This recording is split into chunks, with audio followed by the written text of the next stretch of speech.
buhay, mga minamahal. Hallelujah, mga minamahal.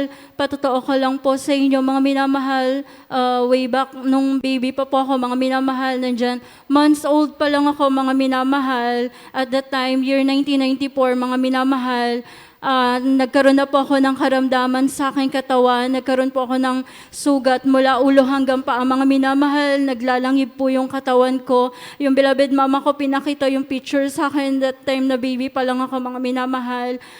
Nandyan po ang kabutihan ng mahal na Panginoong Sus dahil year 1993 po, nakakilala na yung beloved tito at ang lola ko po dito sa banal na gawain. Nandyan, mga minamahal, na sinabihan po nila yung beloved mama ko na alay ako sa banal na gawain na ito sa dako ng Marikina, mga minamahal. Andyan po yung beloved mama ko dahil nga po hindi mananampalataya yung beloved papa ko. Dinala po ako sa ospital. Ngunit nandyan hindi po gumaling yung mga sugat sa katawan ko. Ngunit nung inalay po ako dito sa banal na gawain, sa unat dalangin ng beloved pastor, mga minamahal, yung mga sugat na yan, mga minamahal, natuyo po yan at nawala, mga minamahal. Hallelujah. Pinapasalamatan ko din po sa mahal na Panginoong Sus ang mga pagpapala po sa aming buhay, mga minamahal.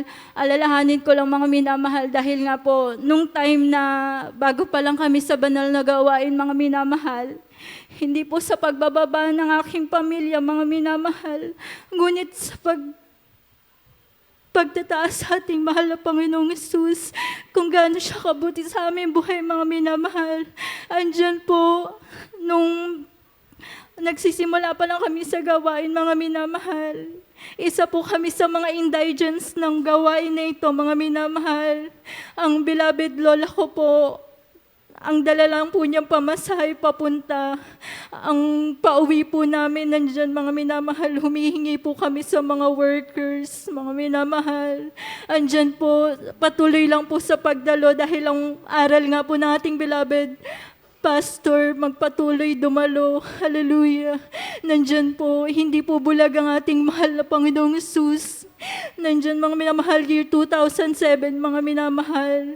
Ang beloved tito ko po, nakarating ng ibang bansa sa himalang kapamaraanan ng ating mahal na Panginoong Jesus. Hallelujah. Wala po yung ginastos kahit magkano, kahit po yung pinang-medical niya, lahat po yan free, mga minamahal.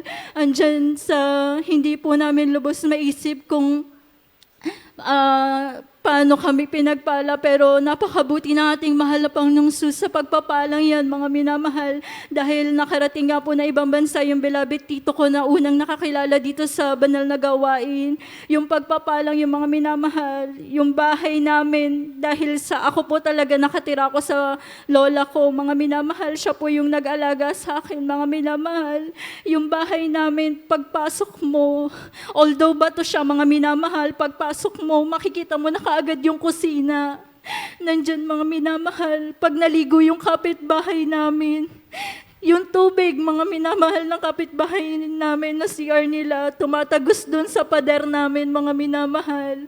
Ganyan po yung buhay namin, mga minamahal. Kung magkakaroon lang po ng division yung bahay, kung lalagyan ng kurtina, mga minamahal. Nandyan, mga minamahal, dahil nga po sa pagpapala ng mahal na Panginoong Jesus, year 2008 or 2007 din, mga minamahal na Panginoong Jesus, pinagpala kami. Nandyan yung bahay namin na isang straight lang, ginawa po yung apartment style ng mahal na Panginoong Jesus. Hallelujah. May 3 pinto, up and down, concrete, mga minamahal. Ganyan po magpala ating mahal na Panginoong Jesus. Hindi lang po dyan, mga minamahal, dahil yung beloved mama ko po at yung mga kapatid niya, 4 po silang magkakapatid. Bali yung bahay, 3 pinto lang yon. Yung mama ko, hindi siya kasali dun sa 3 pinto. Andyan po, mga minamahal, ang ating mahal na Panginoong Sus. Ginamit din po yung beloved tito ko. Binilhan siya ng bahay at lupa, nakatabi lamang po. Hallelujah. Napakabuti na ating mahal na Panginoong Sus. Pinagpapasalamat ko din po sa mahal na Panginoong Sus dahil Sa hirap nga po ng buhay namin, iniisip ko palang elementary pa lang ako, hindi ako makakapagkolehiyo dahil hindi man po sa pagbaba sa aking beloved Papa, magsasaka po ang aking beloved Papa, mga minamahal. Andyan po na hindi ko na inisip na makapagtatapos ako ng kolehiyo. Actually, nung high school pa lang ako, tinatry ko na mag-apply sa mga scholarship. Nandyan mga minamahal, hindi po talaga para sa akin siguro kasi hindi po ako nakakapasa. Then, iba pala yung plano ng mahal na Panginoon dahil iba po pala yung mag-i-scholar sa akin. Siya po pala yung gagawa ng kapamaraanan para makapagtapos ako ng pag-aaral. Hallelujah! Nandyan mga minamahal mula sa first year college ko, yung damit, sapatos, lahat ng gamit ko, tuition fee. Ang mahal na Panginoong Sus po ang nag-provide niyan. Hallelujah! Amen. Praise the Lord. Pinapasalamatan ko din po sa mahal na Panginoong Sus. Nung nakatapos na nga po ako mag-aral, nandyan dahil naghanap na din po ako agad ng trabaho. Andyan na pinagpala po ako na malapang sus ng trabaho wherein hindi po talaga ako nakakadalo ng 3 times a week dahil may schedule po kami ng Wednesday. Nandyan mga minamahal, nanalangin ako sa mahal na Panginoong Sus. Sabi ko, mahal na Panginoong Sus, dahil hindi man po karapat-dapat ginagamit niya ako bilang mga awit. Sabi ko, mahal na Panginoong Sus, gusto ko pong makadalo ng 3 times a week. Bigyan mo po ako ng bagong trabaho na mas okay yung schedule. Nandyan mga minamahal, pinanalangin ko po yan. Nag-resign po ako dun sa una kong trabaho. Andyan mga minamahal, sabi ko, mag-aayuno ako. Hindi po ako binigo ng mahal na Panginoong Sus dahil yung ibinigay po sa akin na trabaho nandyan, nakakahabol po ako tuwing Wednesday. Hallelujah! Pinapasalamatan ko po yan sa mahal na Panginoong Sus.